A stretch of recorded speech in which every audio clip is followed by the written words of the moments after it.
چاہوں گا یہ ہے کہ ماحولیاتی آلودگی سے بچاؤ کی ذمہ داری سب کی ذمہ داری یا معاشرے سوسائٹی کی ذمہ داری ماحولی آلودگی سے کیسے بچا جائے۔ اب چونکہ جب جانتے ہیں کہ یہ ایک دینی مجلس ہے اور ہم لوگوں کو لوگ مختلف نام لیتے ہیں، جن میں سے ایک نام ہے مولوی صاحب بھی کہا جاتا ہے، تو ظاہر بات ہے اس طرح کے جو افراد ہیں وہ جب گفتگو کریں گے تو تلاش کریں گے کہ کسی قرآنی آیت یا کسی حدیث رسول صلی اللہ علیہ وسلم یا کسی اثر صحابی پر اپنی پریزنٹیشن، اپنی تقریر اور اپنی وعظ و نصیحت کی اساس سے اور بنیاد رکھیں۔ تو اس سلسلے میں سورہ کس کی؟ النحل کی ایک آیت ہے۔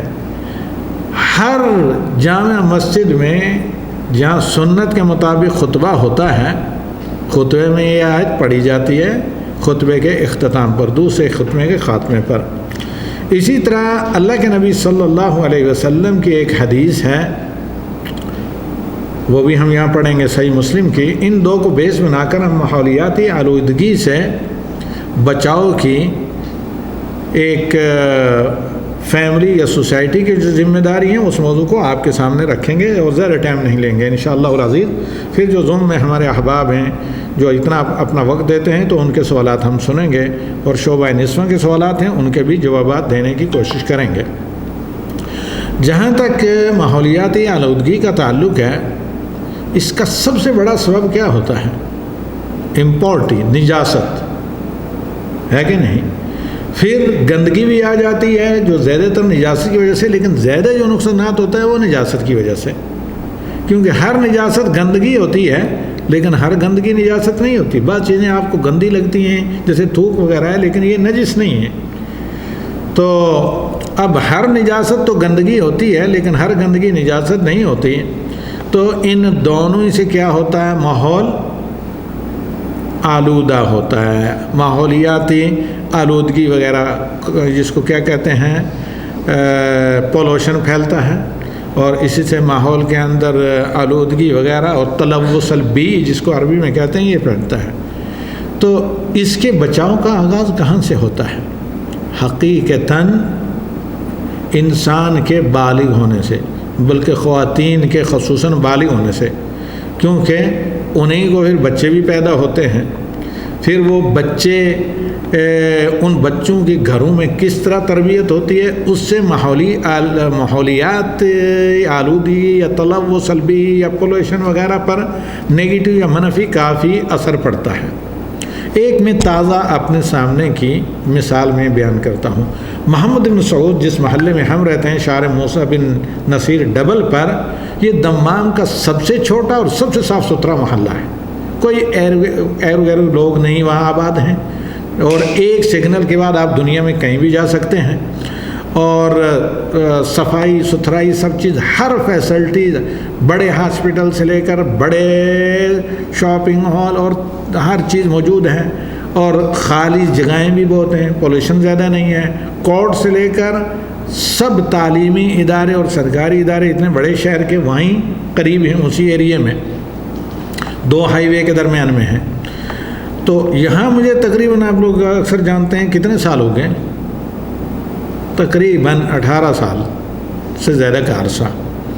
اس عرصے میں کبھی کسی روڈ پر ہم نے یہ نہیں دیکھا تھا کہ ڈرین وغیرہ پھٹ گئے ہوں، اس پر کبھی بھی ہم نے نہیں دیکھا تھا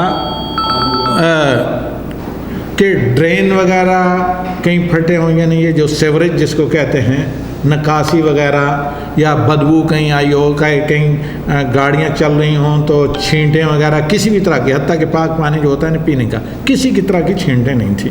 معاف کریں معذرت کے ساتھ، میرے سامنے زیادہ خواتین ہیں۔ یہاں فلپین، ہندوستان، بنگلہ دیش سے لے کر مختلف جگہ سے کیا ہوا کہ لوگ، یہ خواتین، زیادہ تر لڑکیاں، عورتیں، ان میں مسلمان بھی ہیں، غیر مسلم ہیں، نیو مسلم ہیں، اور کچھ نے اسلام بھی قبول کیا، زیادہ تر فلپین ہوا۔ حالانکہ پڑھا لکھا طبقہ ہے. ان کو ایک بلڈنگ پہلے جمعے کے پاس تھی، وہ پوری کی پوری بلڈنگ کیا ہے کرائے پر لے کر 400 سے لے کر 500 ورکر خواتین کو وہاں پر آباد کیا گیا. اس کا بڑا بہتر انتظام ہے کس کا؟ اس کا بہت بہتر انتظام ہے کس چیز کا؟ سیکورٹی کا. نیچے ایک بڑے دیندار آدمی تھے فلپینو جو ہٹ کے بعد میں نیو مسلم، سیکورٹی ہے سب چیز ہے. لیکن جب سے آئے ہیں ہر چند دن کے بعد ان کے سامنے کا جو بہت بہترین پارکنگ تھی وہ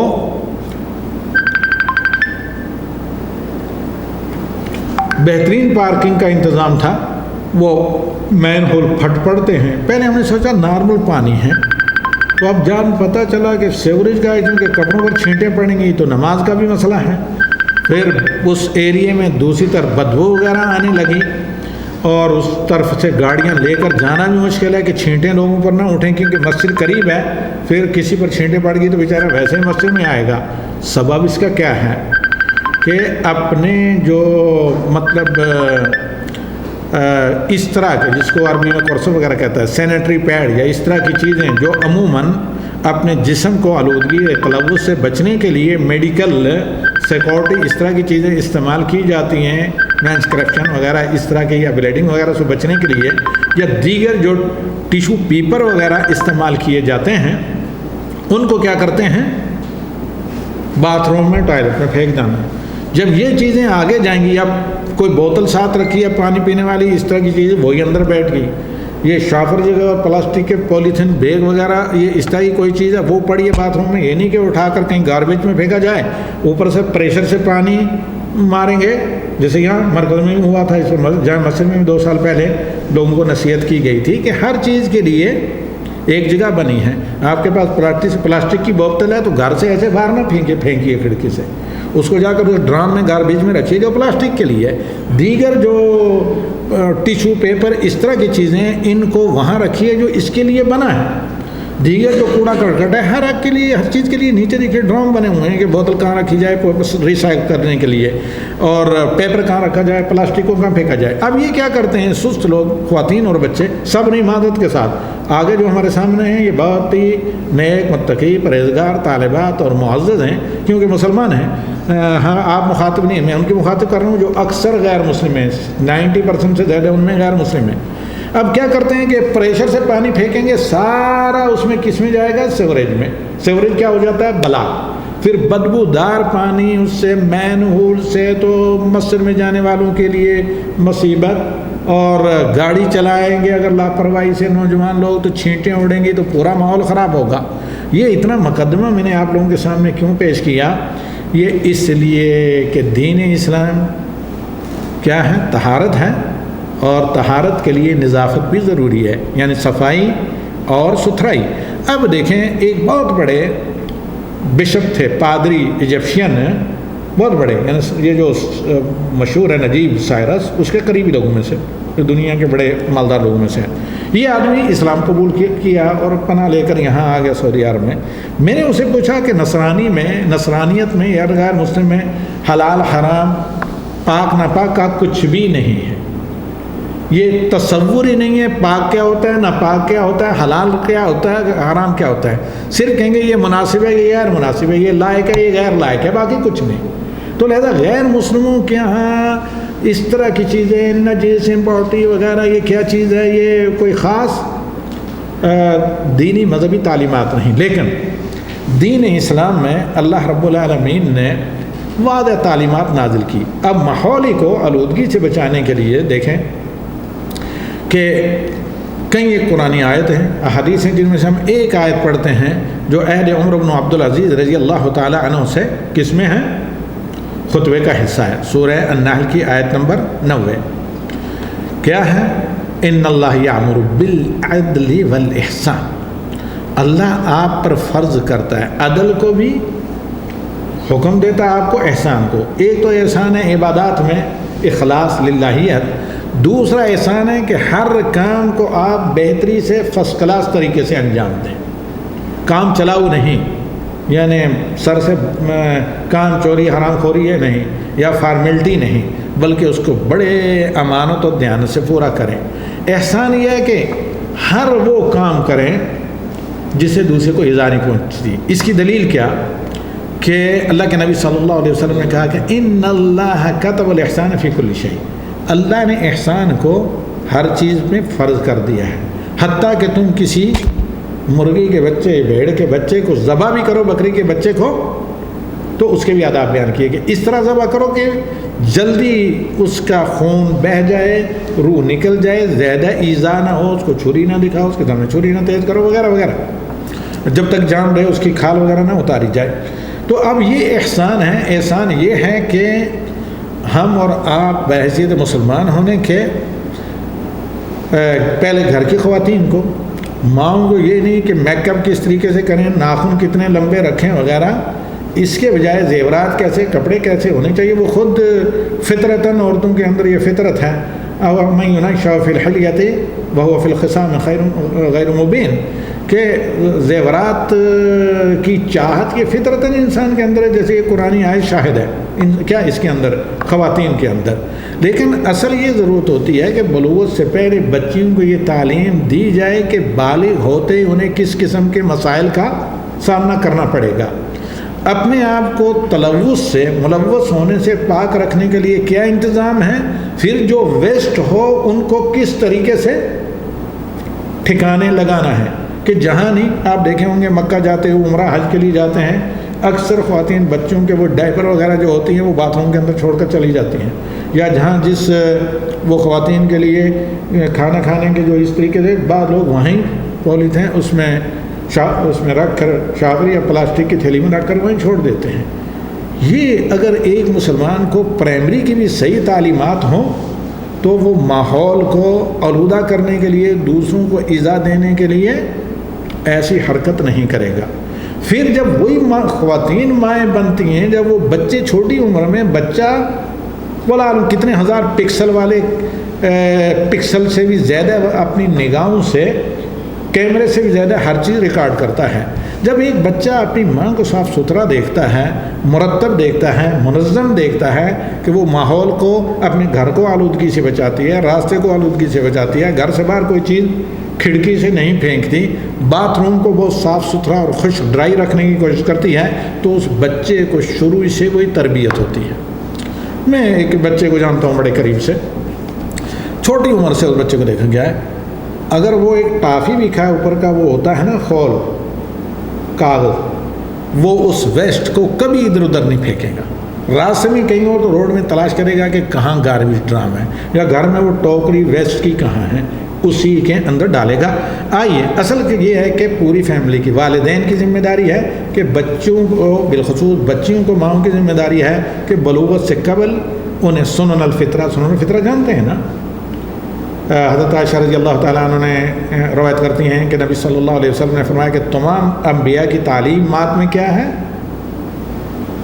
سنن الفطرہ. سنن کا فطرہ جن میں ناخن کاٹنا ہے، جن میں زیر ناف بالوں کی صفائی ہے، بغلوں کے بالوں کی صفائی ہے، مردوں کے لیے مونچھوں کا کاٹنا ہے، مسواک کرنا ہے، اور خلال کرنا ہے، استنجا کرنا ہے. ان تمام کا پاکی سے تو تعلق ہے، طہارت سے، لیکن اس کا صفائی کے ساتھ بھی تعلق ہے.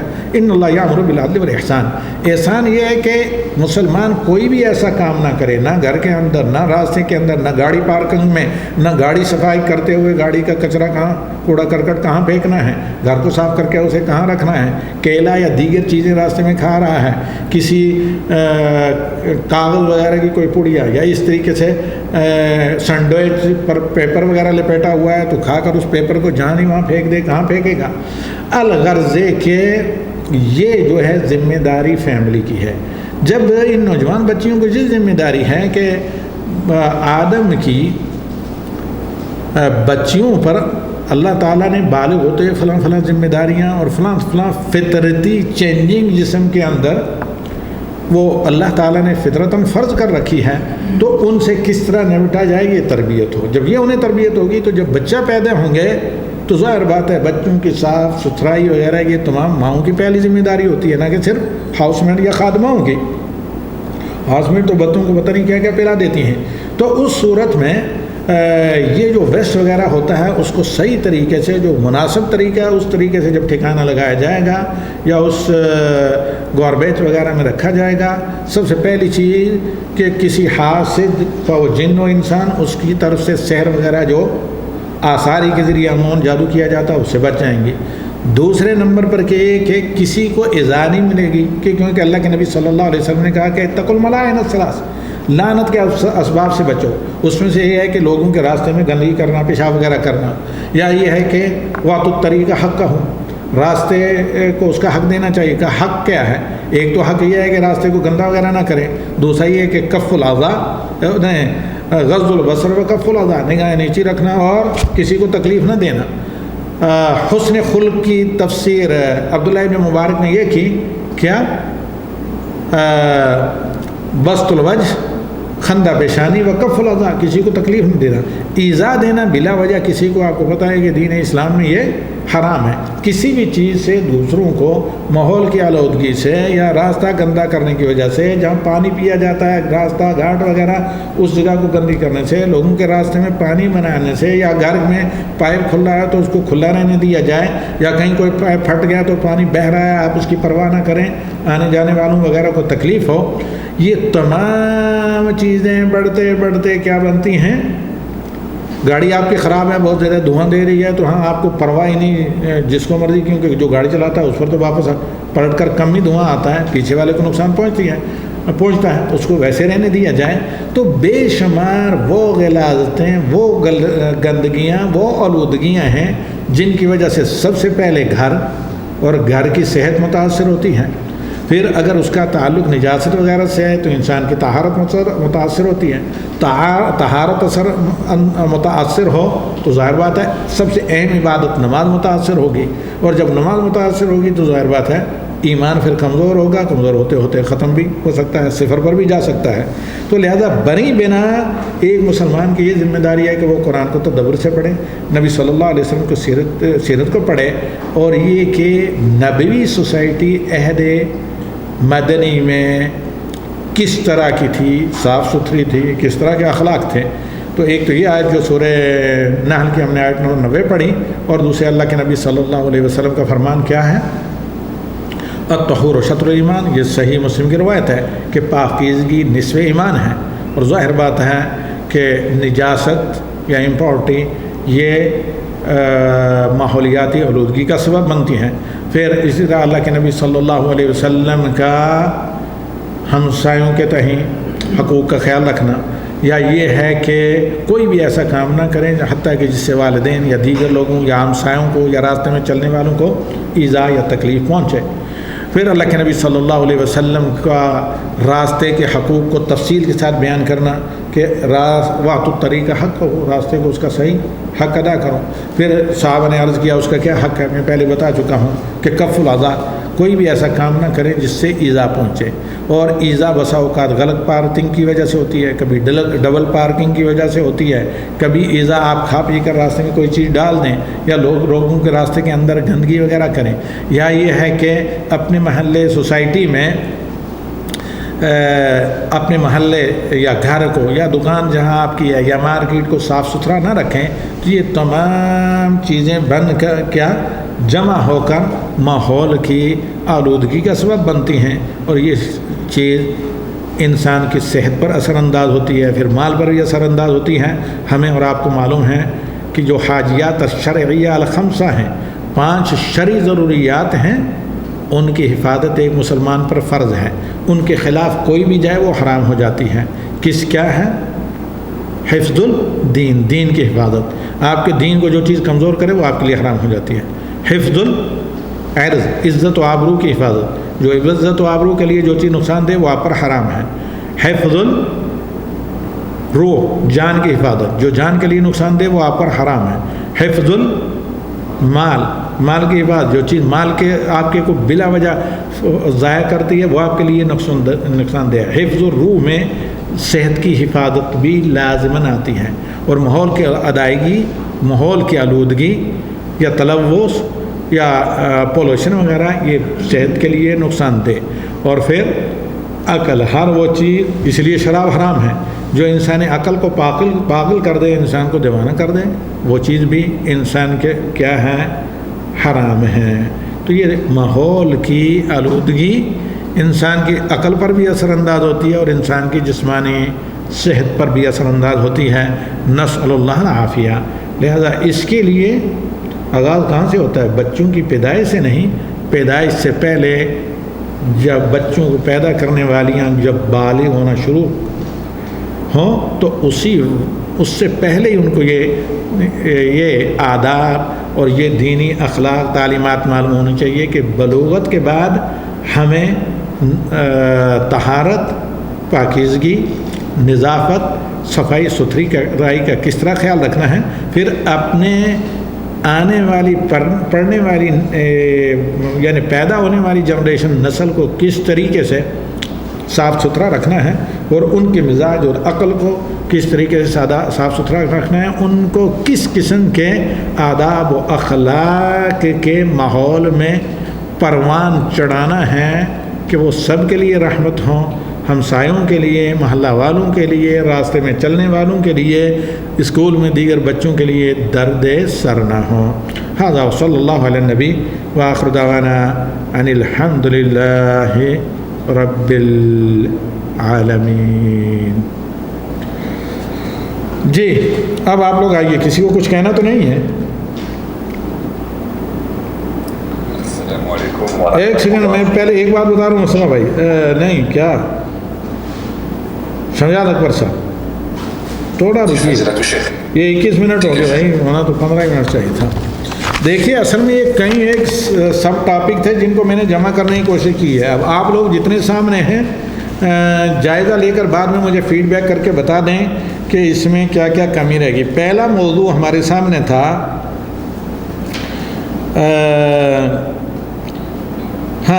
موضوع بڑا اچھا ہے، یہ ہے تلویث البیئہ و خطورۃ النفی للتصریب علی ذلک، یعنی پہلا ٹاپک سب ٹاپک یہ تھا کہ ماحولیاتی آلودگی اور نفایات، یہ جو گاربیج وغیرہ ہوتے ہیں ان کا، اور جو تصریب مینس ہوتا ہے لیکیج، جو ڈرین وغیرہ کی لیکیج ہوتی ہے، اس کا اثر اس پر کیا پڑتا ہے۔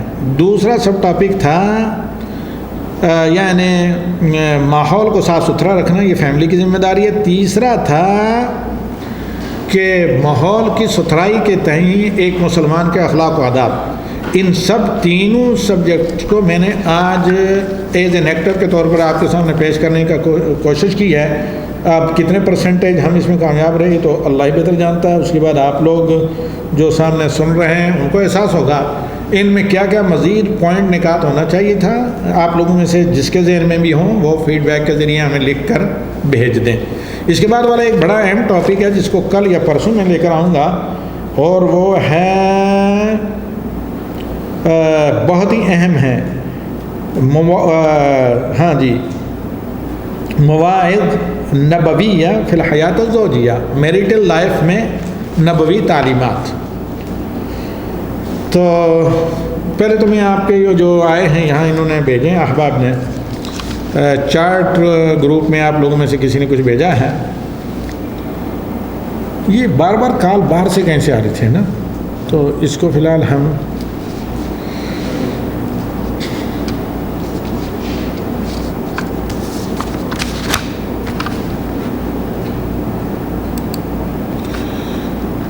جی یہ کس کا ہے؟ فاطمہ صاحبہ جی، شیخ صاحب کیا جادو یا سحر کی وجہ سے گھر میں بد انتظامی ہو سکتی ہے اور اس کا کیا حل ہے؟ بہت کوشش و محنت کے باوجود گھر صاف نہیں رہتا۔ جی کیونکہ گندگی کو اور اس ان تمام چیزوں کو شیاطین پسند کرتے ہیں۔ تو میں نے آج دوپہر کے درس میں بتایا تھا کہ جادو کی وجہ سے آدمی کو، جو اگر جادو کہیں آپ کو مل جائے، خود آپ کو پتہ چل جائے گا کہ جس آدمی جس عورت کو جادو کرنے پڑے، جادو کیا جاتا ہے، جادوگر اس کی پہلے پوری فل یا تو ماہیت طلب کرتا ہے یا پھر اس کی پوری تصویر لی جاتی ہے، پھر اسی شکل کی کچھ اس طرح کی جو گڑیا وغیرہ اس طرح بنا کر پھر اس میں پتہ نہیں جادوئی سوئیاں وغیرہ کیا چبھائی جاتی ہیں یا رسیوں سے پورے جسم کو باندھ دیا جاتا ہے۔ لہذا مشہور جو آدمی جادو زدہ ہوتا ہے، بالخصوص بندش اور ربط کا جادو جسے ہو، وہ سر پا اپنے آپ کو بندھا ہوا محسوس کرتا ہے، ہزار کوشش کرتا ہے کرنے کی، کچھ کر نہیں پاتا، حتیٰ کہ اس کا کاروبار، تجارت، ہر چیز ایسی لگتی ہے کہ جیسے بالکل باندھ دی گئی ہو۔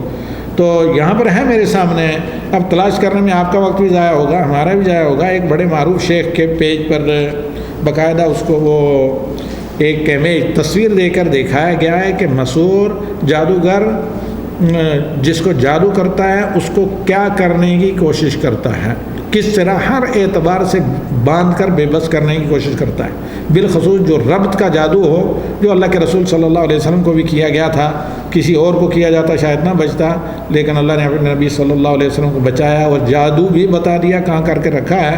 پھر اللہ کے نبی صلی اللہ علیہ وسلم نے حضرت علی کو اور دیگر بعض صحابہ کو بھیجا، وہ جس چٹان کے نیچے وہ جادو کر کے اس کو دفن کیا گیا تھا، کنویں کے اندر سارے کنویں کا پانی نکالا گیا، پھر وہ جادو نکال کر معوذتین کو اعوذ برب الفلق کو اعوذ برب الناس کی آیتیں پڑھ کر اس کو کھولا گیا، یعنی باطل کیا گیا، اور اللہ کے نبی صلی اللہ علیہ وسلم شفا یاب ہو گئے۔